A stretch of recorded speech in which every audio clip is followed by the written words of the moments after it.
Muito bem, nós vamos falar agora sobre direção defensiva para motociclistas. E vejam, ainda que você não esteja tirando sua habilitação para conduzir motocicletas, é necessário que você assista também essa videoaula, porque a prova de legislação ela é uma só e ela não faz distinção se você está tirando habilitação para carro ou para moto, se é categoria B ou se é categoria A, certo? Portanto, na sua prova, ainda que você esteja tirando habilitação para automóvel, categoria B, pode cair questões relacionadas à direção defensiva para motociclistas. Vamos ver. Aqui fica bem representado que o trânsito, a cada ano, a cada dia, ele tem ficado mais sobrecarregado também com motocicletas. Um recurso que as pessoas usam para poder não ficar tão agarradas em congestionamentos é trocar o automóvel pela motocicleta, mas na figura que mostra que isso já tem causado um certo gargalo também. E aqui do lado nós temos um infográfico do G1.com, e ele é de fevereiro de 2014, mostrando que tem uma motocicleta, atualmente no Brasil nós temos uma motocicleta para cada 11 pessoas, atualmente não, isso em 2014, certo? Ou seja, 90 motocicletas a cada 1.000 habitantes. Se você está numa cidade que tem 100.000 habitantes, por exemplo, você tem aí 9.000 motocicletas registradas no seu município. Pensaram, é bastante moto. A região sudeste, conforme mostrado aqui, é que tem o maior número de motocicletas. Talvez não por acaso, porque é também a região onde tem uma maior população e certamente um maior trânsito. Ou seja, é um quadro que nos mostra a necessidade de encararmos essa realidade com maior respeito, com maior consideração, porque as motocicletas hoje são parte integrante do nosso trânsito, e o número de acidentes envolvendo motociclistas tem crescido a cada ano, a cada geração aí.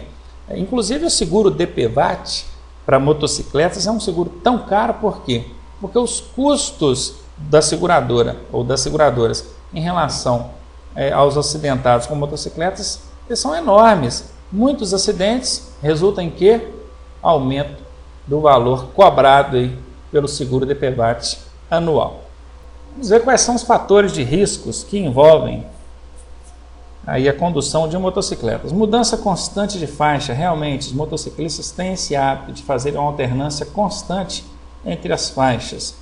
Velocidade incompatível com a segurança também. Normalmente, as motocicletas andam em velocidade maior do que o trânsito tem fluído normalmente. Ultrapassam pela direita, transitar em corredores de veículos, isso é o mais comum. Inclusive aqui na ilustração tem até duas marcas vermelhas, aqui duas linhas vermelhas tentando representar uma faixa imaginária que é para o trânsito da motocicleta. Os motociclistas realmente eles transitam sobre essa linha branca que divide uma faixa e outra. Isso não poderia acontecer. Eles transitam nos corredores de veículos. Não respeitar as distâncias regulamentares de segurança, 1,5 metro distância lateral e 2 segundos a distância de segmento, e perder-se do campo de visão dos demais condutores. Assim como as bicicletas, as motocicletas também são veículos de menor porte e se perdem facilmente nos chamados pontos cegos dos veículos. Obstáculos. Sendo inevitável o confronto com o objeto, você viu, não dá mais tempo de tentar nada, você vai fazer o seguinte: mantenha a motocicleta em linha reta. Essa é a primeira providência. Evite desviar em cima da hora, porque o risco vai ser maior. Erga-se do assento e flexione pernas e cotovelos. Assim você fará um melhor amortecimento do impacto causado pelo objeto ali com o qual você vai se confrontar. Não freie nem acelere. Simplesmente deixe a motocicleta passar. Erga-se do assento, flexione braços e pernas e tentar, assim, com essas medidas, amenizar o impacto gerado em razão do confronto aí. Frenagem. 70% da capacidade de frenagem de uma motocicleta se concentram em seu freio dianteiro. 70% está no freio dianteiro. Portanto, utilize corretamente os freios. Gente, existe um mito de que em motocicletas não se usa o freio dianteiro. Por favor, vocês acabaram de ver aqui agora, estão vendo na tela, que 70% da capacidade de frenagem de uma motocicleta está concentrada em seu freio dianteiro. Portanto, usar só o freio traseiro não é uma boa ideia. Vamos ver aqui, ainda na tela, o que uma experiência prática que nos mostra em razão da utilização correta ou incorreta dos freios da motocicleta. Vocês estão vendo aqui 3 situações diferentes. Olha, nós temos essa situação, essa e essa. Considere que nós estamos em pista seca a uma velocidade de 50 km por hora. Se você utilizar somente o freio traseiro, conforme o último caso aqui embaixo, olha, só o freio traseiro, você vai gastar 35 metros até a imobilização total da motocicleta. Também, se você usar só o dianteiro, você vai gastar 24 metros. Observe que já houve uma melhora, porque 70% da capacidade de frenagem realmente está no freio dianteiro. Mas não é interessante que você use nem só o traseiro e nem só o dianteiro. O correto é usar os dois na proporção exata, dianteiro e traseiro. Assim, conseguindo uma imobilização total da motocicleta em 18 metros. Conseguiram observar aqui na tela que a utilização adequada dos freios fazem toda a diferença? Pensa bem, você tinha aí 35 metros, ou precisaria de 35 metros para imobilizar totalmente uma motocicleta utilizando só o freio traseiro, que é o que a maioria das pessoas fazem. E você conseguiria imobilizar essa mesma motocicleta nas mesmas condições com apenas 18 metros, ou seja, a metade praticamente desse espaço, utilizando os freios dianteiro e traseiro nas proporções 70% para o freio dianteiro e 30% para o freio traseiro. Portanto, sabendo disso, procure se educar na prática, praticando assim que você começar a fazer suas aulas de direção, de maneira a corrigir essa postura na hora de utilizar os freios. Eu mesmo tive que me policiar e me educar e treinar para conseguir esse resultado, a utilização correta dos freios. Eu posso dizer uma coisa, melhorou muito na condução da motocicleta. Outra coisa é sobre curvas. Andar de moto é saber fazer curvas. Eu assistindo algumas videoaulas do Bruno Corano, piloto de teste, ele é do interior de São Paulo, eu não posso falar qual a marca que ele representa, mas o cara é profissional. Ele inclusive fez uma brincadeira, dizer que andar de moto é saber fazer curva, porque em linha reta até a vozinha dele anda, certo? Perceberam? Sabendo disso, mediante o depoimento de um profissional, a gente precisa conhecer aqui pelo menos os 3 métodos básicos de curvas ou de fazer curvas com motocicletas. Vamos à tela para a gente entender melhor sobre esse assunto. Nós temos aqui o primeiro caso, onde a curva será feita com o veículo em alta velocidade. Para a gente melhor entender sobre isso, é o seguinte: ao curvar com a motocicleta, se você tem uma curva para a direita, as forças da física tendem a jogar essa motocicleta para o sentido oposto, o sentido contrário da curva, ou seja, para a esquerda. E o que você tem que fazer para tentar compensar ou opor, ou se opor a essa lei da física que te joga para o contrário? Você quer curvar para a direita, a lei da física está te jogando para a esquerda. Você tem que fazer um contrapeso nessa lei da física que te joga para o sentido contrário. Isso chama-se trabalhar o baricentro. O baricentro é o ponto de concentração do peso dentro de uma curva, ou de acordo com os corpos se movimentam. Quando eu digo corpo, envolvendo aí motocicleta e condutor. Isso é um termo utilizado dentro da física. Portanto, é isso. O baricentro é trabalhar o ponto de concentração do peso. Se a lei da física te joga para o sentido oposto para o qual você quer ir, você tem que fazer um contrapeso. E é isso que a gente faz quando está curvando com motocicletas. Então, voltando aqui à tela, é o seguinte: quando a lei da física tenta te julgar por sentido contrário, o que você tem que fazer? Trabalhar uma inclinação na motocicleta no sentido oposto a essa lei da física, trabalhando então, concentrando então o baricentro da motocicleta. Vejam, como a curva é em alta velocidade, a motocicleta e o condutor se inclinam uniformemente na mesma proporção. Um outro caso é quando a pista está com baixa aderência. Uma pista com baixa aderência é uma pista escorregadia. Você precisa de jogar o peso no sentido contrário, a lei da física está te jogando para cá, você precisa fazer peso, ou jogar o peso no sentido contrário, trabalhar o baricentro no sentido contrário, mas sabe que se inclinar demais a motocicleta, ela pode deslizar a roda e o acidente acontecer. Então o que você faz nesse caso?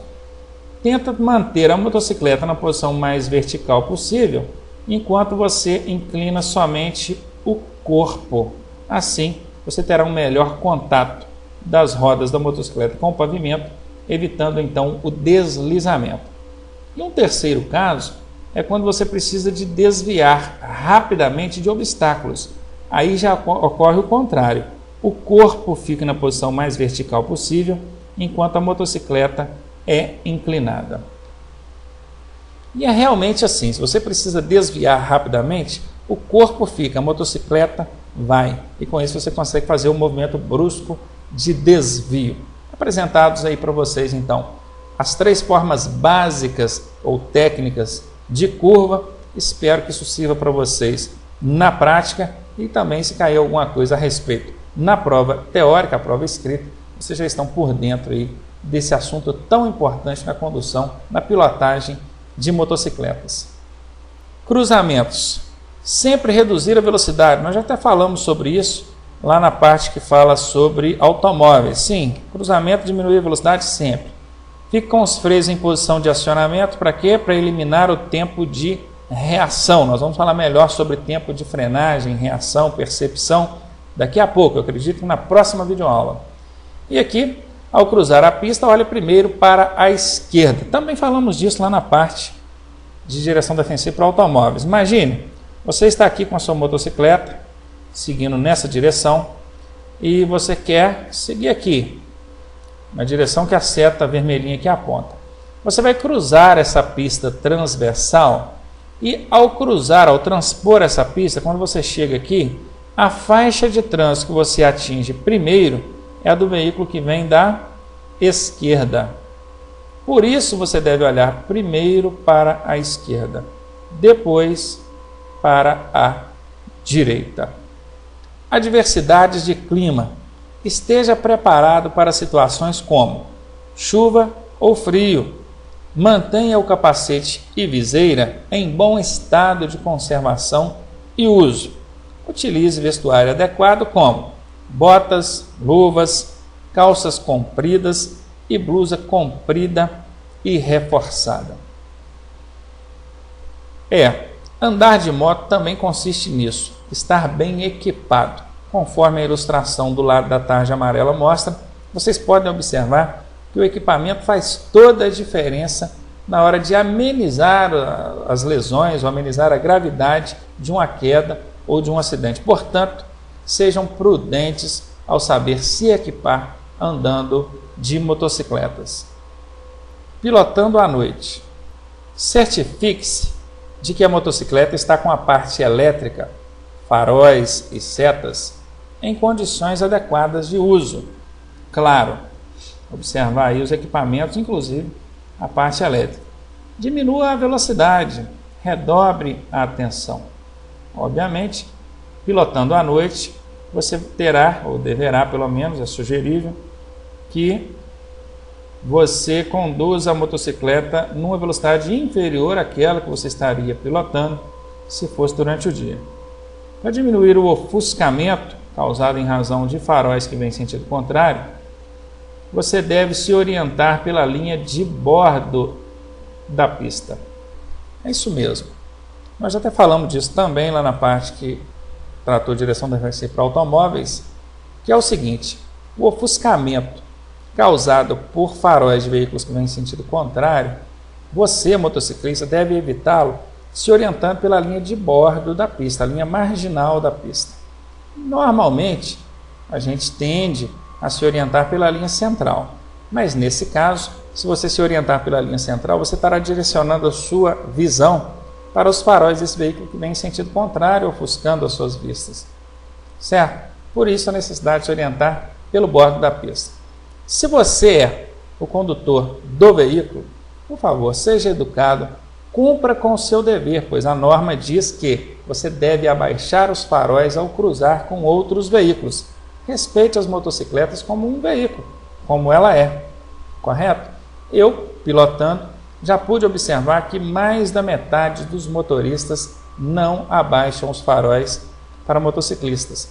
Isso representa um risco, inclusive, para o condutor do veículo.